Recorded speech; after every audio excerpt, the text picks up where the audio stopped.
नमस्कार दोस्तों, आज दिन है बुधवार और तारीख है 10 जनवरी। आपके काम से जुड़ी हुई खबरें लेकर हम फिर से एक बार आपके सामने हाजिर हो चुके हैं। पहली जो बड़ी खबर है आपके काम से जुड़ी वो है कि पेट्रोल और डीजल भारत के तट पर ही मिल चुका है। जी हाँ, भारत के तट पर क्रूड ऑयल का भंडार मिला है। कृष्णा गोदावरी बेसिन में काकीनाडा के तट से 30 किलोमीटर दूर रविवार को पहली बार तेल निकाला गया। इस नए तेल भंडार की खोज से भारत की अन्य उत्पादक देशों पर निर्भरता कम होगी, जिसकी जानकारी खुद पेट्रोलियम मंत्री ने दी है। दोस्तों, गहरे समंदर में भारत को यह बड़ी कामयाबी हासिल हुई है। हर दिन होगा यहां से 45,000 बैरल तेल और 10 मिलियन क्यूबिक मीटर गैस का प्रोडक्शन। ओएनजीसी की कंपनी ने बंगाल की खाड़ी यानी कृष्णा गोदावरी में पहली बार तेल निकालना शुरू कर दिया है। दोस्तों, इजराइल ने इस बीच एक बड़ी घोषणा की है। वो लक्षद्वीप में डेसिलिनेशन कार्यक्रम शुरू करने जा रहा है, जिसके तहत इजराइल लक्षद्वीप के समुद्र के पानी को पीने के योग्य बनाएगा। अब बात सरकारी नौकरी की भी करते हैं। यहाँ यूपी पुलिस ने एसआई एएसआई भर्ती के लिए आवेदन शुरू कर दिए हैं। 28 जनवरी तक फॉर्म भरे जाएंगे। 1,12,000 रुपए तक की इसकी सैलरी होगी। अगर आपका बच्चा या आपके घर में कोई योग्यता रखता है तो इसके लिए फॉर्म भर सकता है। फटाफट जाकर फॉर्म भरिए, 28 जनवरी तक फॉर्म भर सकते हैं। और नौकरी से जुड़ी हुई दूसरी खबर रेलवे से है। रेलवे में अप्रेंटिस के 1,646 पदों पर भर्ती निकली है। 10वीं पास अगर आप हैं तो ये मौका आपके लिए है। 10 जनवरी से आवेदन इसके शुरू हैं, यानी आज से आवेदन शुरू हैं, तो जल्दी से आवेदन करिए और नौकरी पाने का मौका आपके पास है। एक और नौकरी दिल्ली के DSSSB ने असिस्टेंट टीचर के 1,455 पदों पर निकाली है। यहाँ आवेदन आज से ही शुरू हैं। फीस 100 रुपये है। अमेरिका ने चांद पर इंसानी अस्थियां भेजी हैं। इस मिशन की कमान भारत के शरद भास्करन के हाथों में है और अमेरिका नए प्रयोग करता रहता है, उसमें से एक प्रयोग ये भी है। और एक खबर किसानों से जुड़ी हुई है। किसानों और गरीबों को भी पैक्स के जरिए सस्ती दवा का लाभ मिलेगा, ये केंद्रीय गृह मंत्री अमित शाह जी ने कहा है। पीएम मोदी शीर्ष कंपनियों के CEO से मिले हैं और मेड इन इंडिया वाहनों को लेकर ग्रीन हाइड्रोजन गैस पर जो है वो चर्चा की है। अगर ऐसा हो जाता है और चर्चा कामयाब होती है तो ग्रीन हाइड्रोजन के जरिए बहुत सस्ते में आपके वाहन चल सकेंगे। अगली बड़ी खबर जो है वो मशहूर संगीतकार राशिद खान से जुड़ी हुई है। ये कहते हुए बहुत दुख हो रहा है कि संगीतकार राशिद खान का कैंसर के चलते निधन हो गया है। अगली बड़ी खबर जो है वो बिजनेस से जुड़ी हुई है।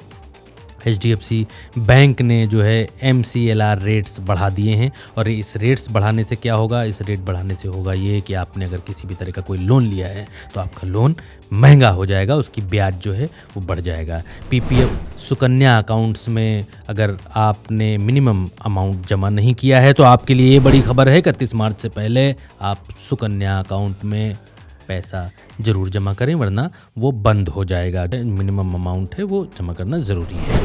अगली खबर मालदीव और लक्षद्वीप के विवाद से जुड़ी हुई है। दोस्तों, मालदीव और लक्षद्वीप के विवाद के बीच एक कंपनी है प्रवेग, उसके शेयर्स में 20% की वृद्धि हुई है। लक्षद्वीप के लिए जो सर्च हैं, लोग जो खोज रहे हैं लक्षद्वीप को, वो 3,400% बढ़ गए हैं। यानी जब से प्रधानमंत्री नरेंद्र मोदी लक्षद्वीप गए हैं, वहाँ पानी में नहाया है और उसके बाद मालदीव के 3 मंत्रियों ने नरेंद्र मोदी के खिलाफ जो बयानबाजी की, उसके बाद जो तल्खियां हुई, उसके बाद दुनिया भर के लोग लक्षद्वीप को सर्च कर रहे हैं और लक्षद्वीप की जो कंपनी है उसका जो मुनाफा है प्रवेग का वो बढ़ा है। अगली शेयर मार्केट से जुड़ी हुई खबर है। दोस्तों, शेयर मार्केट में सेंसेक्स 31 अंकों की मामूली तेजी के साथ 71,346 अंकों पर बंद हुआ, जबकि निफ्टी 32 अंकों के उछाल के साथ 21,544 के अंकों पर बंद हुआ। दोस्तों, अगली खबर गाड़ियों से जुड़ी हुई है। दोस्तों, ये चौंकाने वाला आंकड़ा आया है कि 2023 में देश भर में 2,38 लाख से ज़्यादा गाड़ियाँ बिकी हैं। ये आंकड़ा 2022 से 11% ज़्यादा है। दिसंबर 2023 में 19,91,000 व्हीकल ही बिके थे, लेकिन इस बार 2,38 लाख व्हीकल बिके हैं। अगली खबर दोस्तों खेल जगत से जुड़ी हुई है। 14 महीने बाद रोहित और विराट का T20 में वापस आना जो है वो तय माना जा रहा है। उनकी वापसी हो गई है। माना जा रहा है कि दोनों खिलाड़ी आने वाला T20 वर्ल्ड कप खेलेंगे। वहीं दूसरी खबर में राष्ट्रपति द्रौपदी मुर्मू ने तेज गेंदबाज मोहम्मद शामी को अर्जुन अवार्ड से सम्मानित किया है। दोस्तों, 26 खिलाड़ियों को अर्जुन अवार्ड दिए गए हैं। 5 कोच को द्रोणाचार्य पुरस्कार दिए गए हैं। साथ ही क्रिकेट में शमी शूटिंग में ऐश्वर्य प्रताप अर्जुन अवार्डी हुए हैं, वहीं सात्विक और चिराग को खेल रत्न से सम्मानित किया गया है। दोस्तों एक और बड़ी खबर कि ऋतिक रोशन और दीपिका पादुकोण की फिल्म फाइटर का ट्रेलर 15 जनवरी को जारी होने वाला है। जो लोग फिल्मों के शौकीन हैं उनके लिए खबर ज़बरदस्त है। और एक और ज़बरदस्त खबर ये है कि अटल की जो शूटिंग है पंकज त्रिपाठी जिस फिल्म में अटल बने हुए हैं, वो फिल्म लगभग कंप्लीट होती हुई लग रही है, दिखाई दे रही है। और उसी फिल्म पर पंकज त्रिपाठी काफ़ी चिंतित थे, जिसमें प्रियंका चोपड़ा ने कहा कि इत्मीनान रखिए, आराम की सांस लीजिए, जाना कहाँ है, फिल्म आएगी, अच्छी चलेगी। अगली खबर साउथ से जुड़ी हुई है दोस्तों। साउथ की 10 फिल्मों पर 2750 करोड़ का दांव लगा है 2024 में, क्योंकि 2024 में 11 साउथ की फिल्में आएंगी। पुष्पा 2 भी आने वाली है दोस्तों। और जब दिलचस्प बात यह है कि जब पुष्पा 2 आएगी तो उस समय सिंघम अगेन भी आएगी और दोनों फिल्में एक दूसरे से टकराएंगी। राम मंदिर से जुड़ी एक और बड़ी खबर दोस्तों आपको बता देते हैं कि मंदिर की सुरक्षा के लिए सरयू की लहरों पर सर्विलांस रूम बनाया गया है। आतंकी सरयू के जरिए अयोध्या में दाखिल ना हो पाए, नदी के पानी के भीतर से अयोध्या में ना घुसने पाए, उसके लिए कड़ी निगरानी रखी जा रही है। 7 बड़ी एजेंसियां सरयू की लहरों पर यानी सरयू नदी में लगा दी गई हैं। राम मंदिर में सोने के दरवाजे की पहली फोटो 3 दिन में 13 और दरवाजे लगेंगे। जी हाँ दोस्तों, राम मंदिर में सोने के दरवाजे की जो पहली फोटो वो बाहर आ चुकी है। 3 दिन में 13 और दरवाजे लगेंगे। 42 दरवाजों पर 100 किलो सोने की परत चढ़ाई जाएगी। दोस्तों अयोध्या में भव्य राम मंदिर का निर्माण हो रहा है और उससे जुड़ी एक खबर हम रोज आपको बताते हैं। अगली खबर दोस्तों, 22 जनवरी को राम मंदिर के प्राण प्रतिष्ठा वाले दिन यूपी में शराब की दुकानें बंद रहेंगी और स्कूल भी बंद रहेंगे। दोस्तों अगली खबर भी राम मंदिर से जुड़ी हुई है। दोनों शंकराचार्य अविमुक्तेश्वरानंद सरस्वती और रामानंद दोनों राम जन्मभूमि की प्राण प्रतिष्ठा में नहीं जाएंगे। दोस्तों अगली खबर भी राम मंदिर से जुड़ी हुई है। राम मंदिर की प्राण प्रतिष्ठा में यानी 22 तारीख को चारों शंकराचार्य नहीं जाएंगे। अविमुक्तेश्वरानंद सरस्वती ने बताया कि रामानंद संप्रदाय को जो राम जन्मभूमि है उसका काम धाम जो है उनको सौंपा जाए, इस वजह से वो लोग नहीं जा रहे हैं।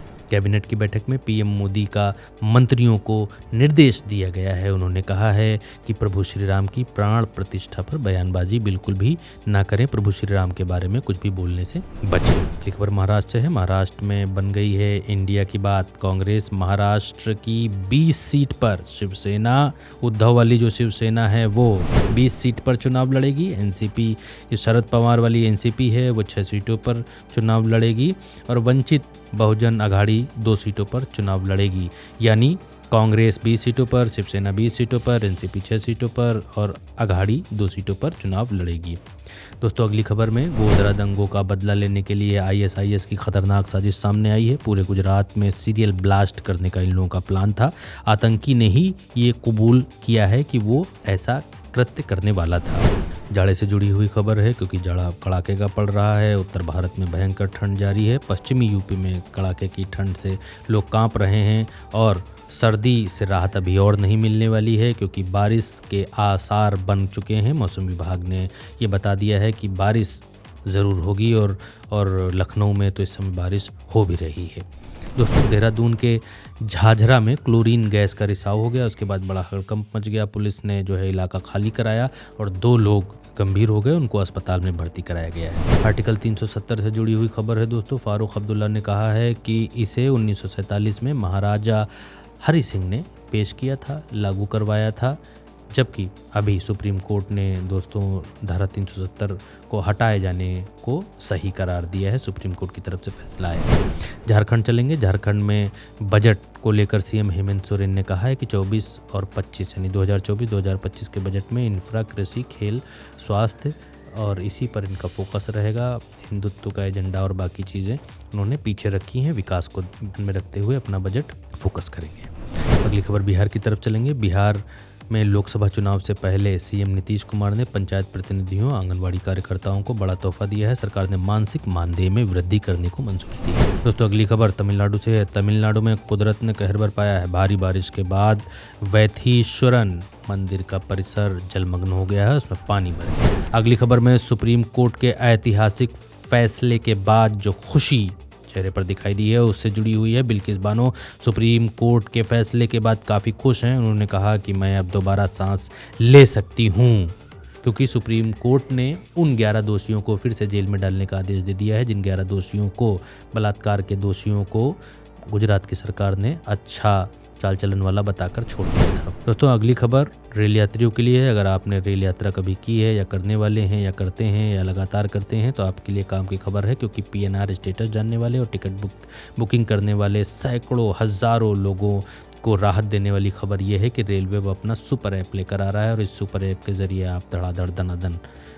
टिकट बुक कर सकते हैं, PNR चेक कर सकते हैं, ट्रेन का टाइम देख सकते हैं। दोस्तों, अगली खबर जो है वो हवाई जहाज़ से जुड़ी है। ट्रेन की बताई है तो हवाई जहाज़ की भी बताएंगे।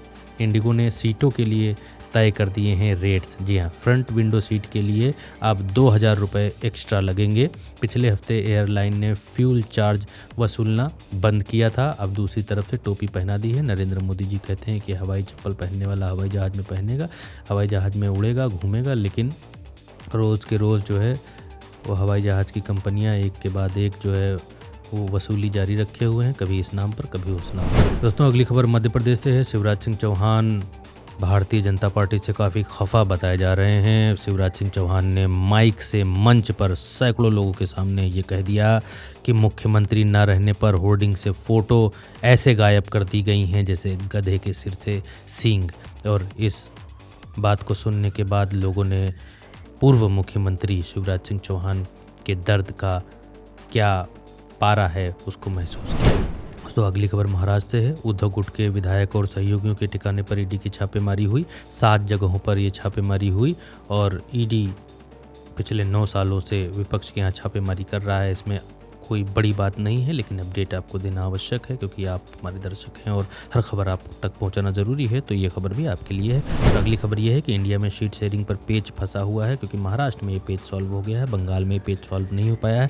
बंगाल में कांग्रेस को 2 सीटें देने पर ममता बनर्जी अड़ी हुई हैं, बोली हम कांग्रेस को 2 ही सीटें दे पाएंगे जी। JDU ने कहा है बिहार में कि हम 17 सीटें आपको दे पाएंगे। इस पर समझौता अभी तक नहीं हो पाया है। बंगाल और बिहार दोनों जगह पर पेच फंसा हुआ है। उत्तर प्रदेश की बात अभी हुई नहीं है। महाराष्ट्र में ये कहा जा रहा है कि महाराष्ट्र में सीट बंटवारे पर बात डन हो गई है। अभी आपकी काम की और देश की 50 बड़ी खबरों के साथ इतना ही। उल्टा चश्मा UC पर दिन भर और दूसरी खबरें बनी रहेंगी, आप ज़रूर देखिएगा। उल्टा चश्मा UC पर इस वीडियो में अभी इतना ही। नमस्कार दोस्तों।